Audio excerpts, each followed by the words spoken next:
and welcome to our Raww podcast, episode 8, and it is a Mindful Monday. So today we are discussing anxiety and panic attacks today. Do you want me to? Yeah, you carry on. I'm just checking the post-its. So I guess we thought this one would be quite an interesting one to do because a lot of people do. I'm quite throaty today when I sorry I've got a cold. I think a lot of people do suffer from anxiety attacks. I'm just got my water. It is on. It's okay.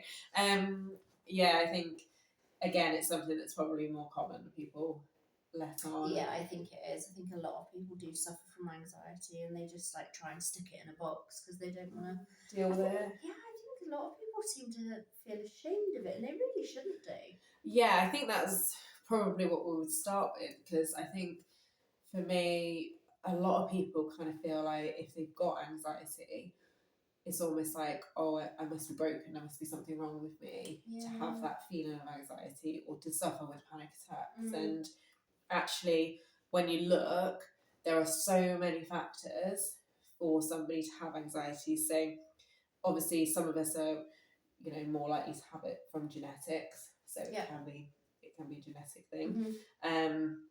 Some people, it can be because of certain physical symptoms that they have. So somebody with arthritis is more likely to have anxiety because their sleep isn't as good.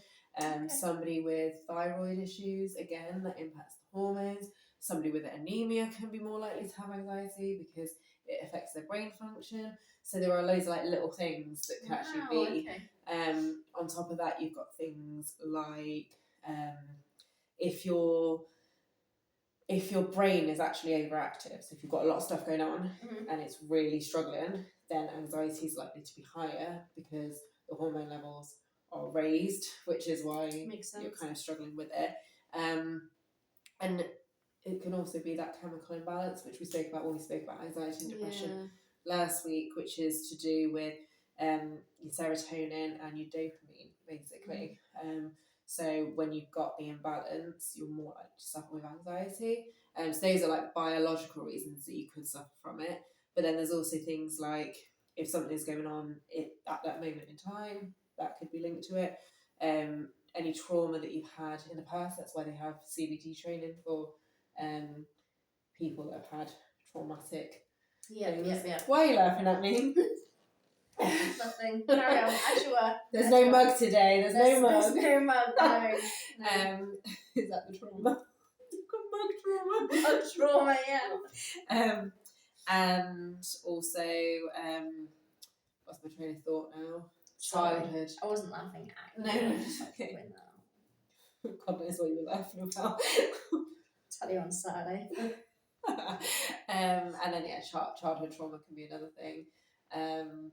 And then things like lack of sleep, and also obviously things like substance misuse. Yeah. So in all of those things, the only thing that you really could argue is somebody's fault is if they misuse substances. Yeah. Otherwise, all of those other things have got nothing to do with. It's not your fault.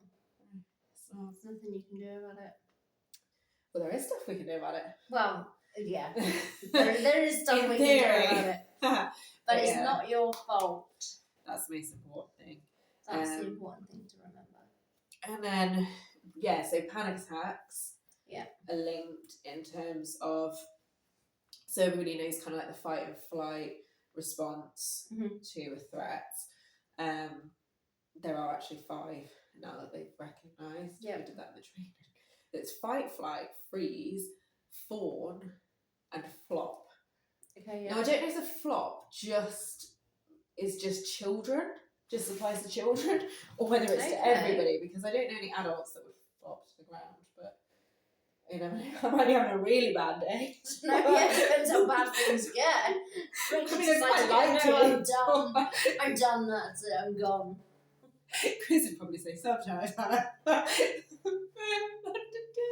Not today, I'm not adulting anymore. But yeah, we'll do that probably another day for that one. But so the panic attacks, effectively, the body thinks that there's a threat, whether there is or there isn't, because obviously you can have panic attacks when something is happening, you can have panic attacks when something isn't happening, but it's that surge of adrenaline through the body, and the symptoms are quite serious. I know that sounds really silly, but I think there's kind of, again, people downplay how horrible that feeling is, but it can be misdiagnosed as a heart attack, as in like people have called paramedics out thinking that they're having a heart attack. Absolutely. And it's a panic attack. And it's that extreme of that, like, not being able to breathe, palpitations, sickness, sweating, kind of, it's... I mean, it must be really... I'm lucky enough to never have suffered one, but it must be really scary. It must be. Not enjoyable.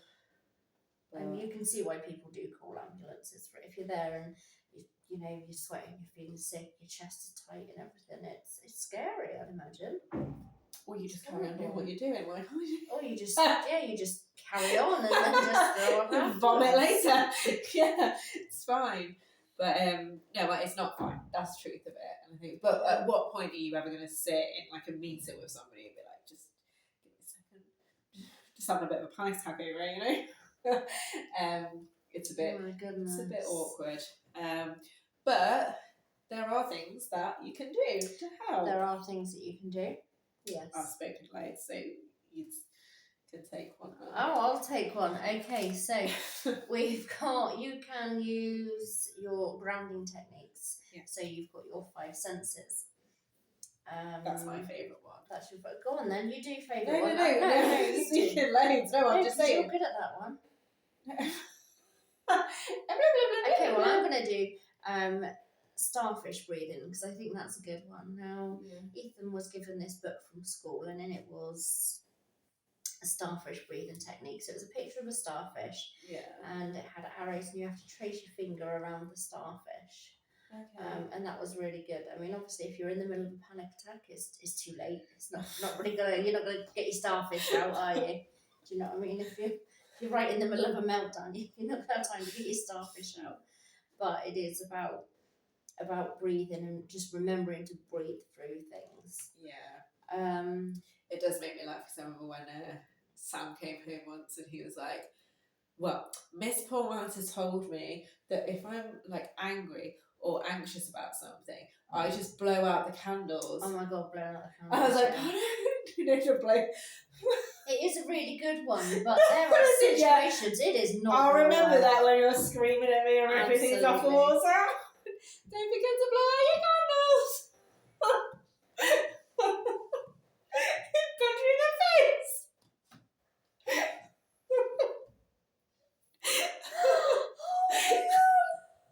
But yeah, I'm sure there's starfish problems, but I didn't even meet them.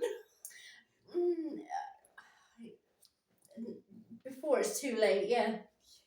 It's finding the right time for each one, isn't it? Yeah. I think the 5 senses one, for anybody who doesn't know what it is, because it is quite a common one now. I know somebody recently they went to counselling and they said that was the main one that they used. Amazing. So it's something that you can do in the moment. Yes, so it is.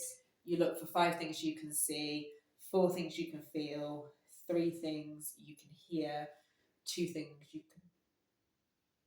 What's the next sense? Smell, and 1 thing you can taste. That sort of... Yeah. So yeah, and I think, I mean, normally before you get to kind of the end ones, you're already kind of feeling a bit better. I do that one with Sam sometimes. It was really sweet because I thought I was having a bit of panic attack coming on. I was feeling really overwhelmed. And Sam turned around to me and he was like, what's 5 things you can see? I was like, oh bless him. That's so cute. So yeah, I think it is a really good one to do.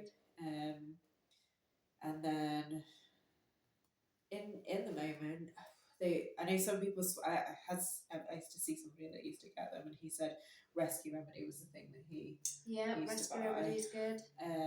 The drops work really quite quickly as well. Yes, because you can get the little tablets or the drops. The drops work quite quickly. Oh, what was the thing that you found? By the taste.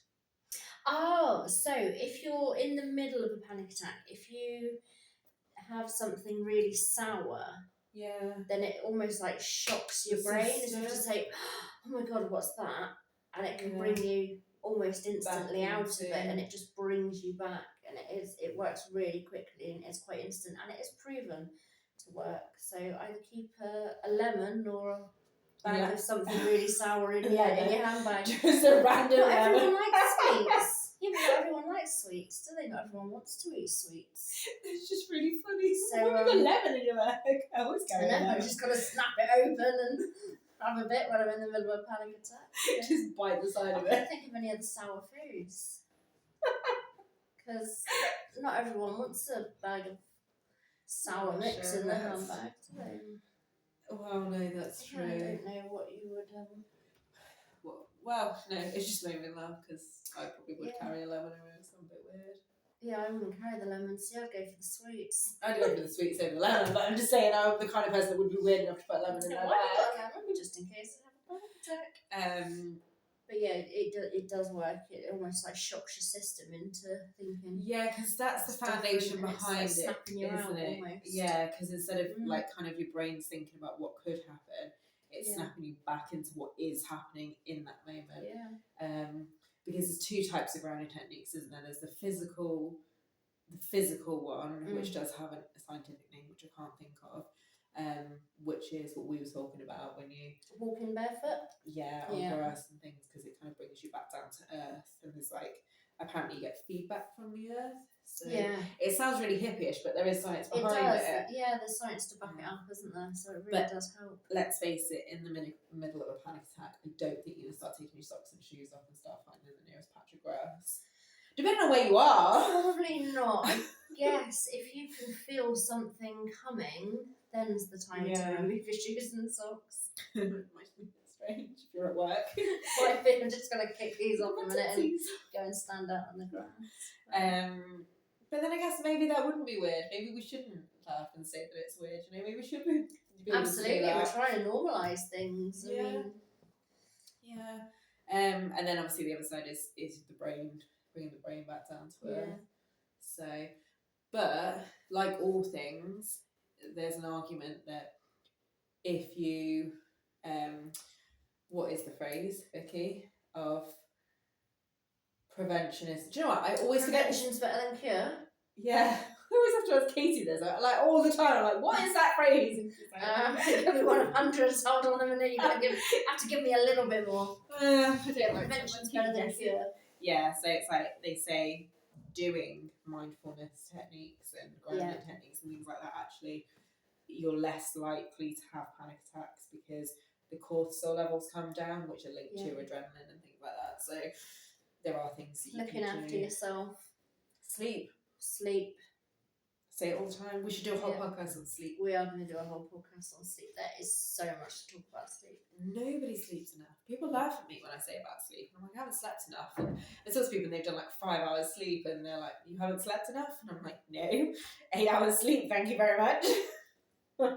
It's true though, it's so important for everything. It is, yeah. It really is. It is a whole. Somebody's really wanting to Oh, speak to you. That's not me, that's something else. Oh, going on. okay, That's sorry. it. That's not me. Yeah, that was my mum. I'll call her back in a minute. But, And there's supplements that you can take to help with yes, things. magnesium. Ashwagandha, it's basically Yeah. good for stress. Magnesium helps with sleep as well. Yeah. So that's a good one. Something like that as well as another one, isn't there? Theanine. Theanine, that might Is be that right. it? I'm gonna go with that. Gonna go with that. Yeah, we'll go with that. Yeah. I think that's what it is. And then some people like things like oils. Yeah, essential oils, they can be quite good. So lavender's relaxing. I'm not sure what other essential oils are. I know that citrusy ones are good for Chamomile's good. your well-being, not for sleep. What chamomile? Citrusy Oh, ones, sorry. they're good for Yeah. general well-being. But yeah, there's a lot There's a lot of things. a that you lot can of put in. things that you can Self-care research each week. into. Yeah, self-care is huge. Make sure you're doing something for yourself and look after you. We did a couple of us. You didn't come because you couldn't, but they did that park yoga, and I went to a couple of those. Yeah. And I must admit, being outside and doing it made such a difference. It was Amazing. it was a totally different atmosphere, and it was getting that feedback from the ground, and yeah, it was. I felt so relaxed afterwards, which is weird for me because it's not a feeling I get very often. But yeah, I remember saying to Rach afterwards, I was like, I'm gonna have a little nap now. I'm sleepy. But yeah, just feeling like the sun on your face, but then like the breeze and the birds and stuff. It was really good. So, but I don't have patience to do it, and they've stopped doing it outside now. Probably because it's cold. It would be a bit cold up there. Yeah. Maybe in the summer. Maybe they'll bring it back. But yeah, I don't know if there was anything else. Any other tips? People tend to have good ones that come up with. I think people that have experienced things.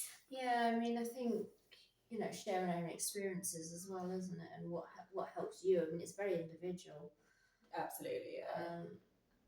And if you were somebody that eats sour stuff all the time and probably not doesn't affect you, it's probably not going to work.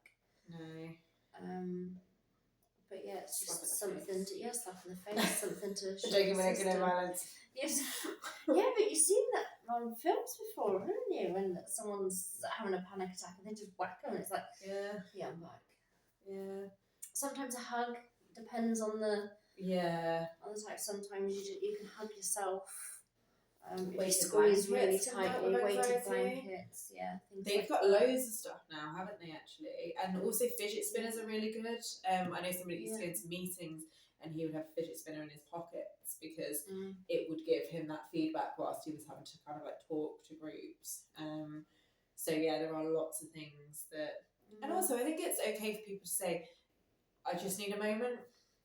Yeah, you know, we put so much pressure on ourselves to constantly be there and be perfect and do what we need to do, and actually it is okay to say, give me a second, you know, I need to step away from this for a minute. I do it with my kids sometimes when I'm overwhelmed and they're like, and you're like, just give me a minute.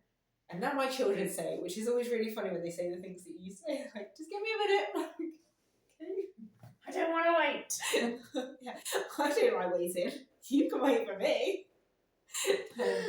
But yeah, I think it's important to be able to communicate that to people around you. It is, yeah. But yeah, I think that's probably it. Well, I think that's probably it for today, guys. But if there's anything else you'd like discussed next week for Mindful Monday, then just let us know. Add anything that you do for your stuff.